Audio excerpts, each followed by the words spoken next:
তোমরা? নিশ্চয়ই ভালো আছো, আমিও খুব ভালো আছি। তো আজকে যাচ্ছি জয়দেব মেলায়, আমি, মা আর এখানে রয়েছে ঈশান।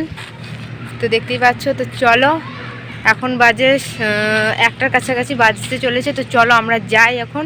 আর পিছে একটা ব্যাগ রয়েছে, এখন দেখাতে পাচ্ছি না, আর আমার হাতে একটা ব্যাগ রয়েছে, তো দেখতে পাচ্ছ। তো চলো এখন যাই, সবটাই তোমাদের সাথে শেয়ার করবো কী কী হচ্ছে না হচ্ছে। আর দিদাও গেছে, তো খুঁজে বার করতে হবে, সবাই ফোন নিয়েই গেছে। তো চলো দেখা যাক, ব্লগটা দেখতে থাকো।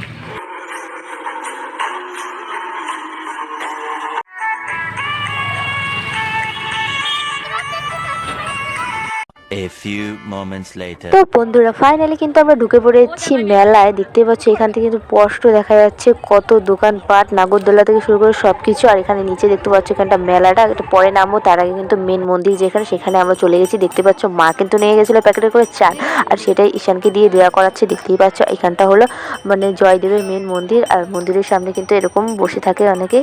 দেখতেই পাচ্ছ এইখানটা। আর ভিড়টা তোমরা গেস করতে পারছো কতটা ভিড় হয়েছে এখনই। তো রাত্রে কেমন হবে ভেবে দেখো। তো আমরা বেরিয়ে পড়লাম ওখানে থেকে। তারপরে এখানে দেখতে পাচ্ছি মেলার ভিতরে নেমে গেছি, আর প্রচণ্ড পরিমাণ ধুলো উঠছিল। তো তারপরে দেখতে পাচ্ছি এখানে কিন্তু অনেক দোকান বসেছে, আর এখানে 50 টাকা করে সেল জামা বিক্রি করছে। দেখতেই পাচ্ছি এখানে আর অনেক ধরনের জিনিস রয়েছে। তো চলো, পুরো মেলাটা ঘোরা হয়ে গেছে, মোটামুটি হাঁপিয়েও গেছি। তারপরে আমরা একটা আখড়ায়, হরিচাঁদ ঠাকুরের আখড়ায় ঢুকেছিলাম। সেখানে দিদার সাথে কন্ট্যাক্ট করা হয়ে গেছিলো, দিদা ওখানেই থাকবে। তো এখানে দেখো দিদির বান্ধবী কিন্তু গল্প করছে, কিন্তু ওদের আসার কথা ছিল না, তাও ওরা চলে এসেছে। তারপরে কিন্তু এখানে থেকে দুজনে মিলে একদম নাচানাচি করছে।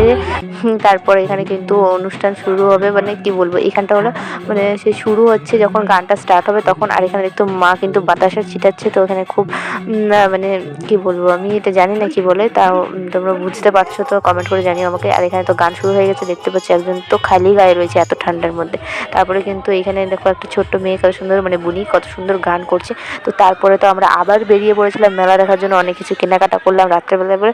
এত ঠান্ডা পড়ে আছে, একদম মানে বরফ হয়ে গেছি বলতে গেলে। আর এখানে দেখতে পাচ্ছ এখানে কিন্তু সে সাইকেল বা গাড়ি চলছিল, মানে কি বলে আমি জানি না ঠিক। তোমরা দেখলে বুঝতে পারলে আমাকে কমেন্ট করে জানিও। তো তারপরে ভোর হয়ে গেছিলো গান শুনতে শুনতে। তারপর দেখতে পাচ্ছ ঈশান আর ঈশানের দিদি, মানে বান্ধবীর মেয়ে। তো সবাই মিলে এখানে ঘোরাঘুরি হচ্ছে, কেনাকাটা হচ্ছে। তারপরে মা কিন্তু এখানে ফল নিয়ে পুজো টুজোর মতো দিল। তারপরে আমরা মেলা থেকে বেরিয়ে এলাম। তো আজকের মতো ব্লগটা এই পর্যন্ত ছিল। তোমাদের কেমন লাগলো অবশ্যই কমেন্ট করে জানিও। যদি ভালো লেগে থাকে তাহলে লাইক, কমেন্ট আর চ্যানেলটাকে সাবস্ক্রাইব করে দিও। তো চলো দেখা যাচ্ছে বন্ধুরা পরবর্তী ভিডিওতে। ততক্ষণ তোমরা ভালো থেকে সুস্থ থেকো, টাটা।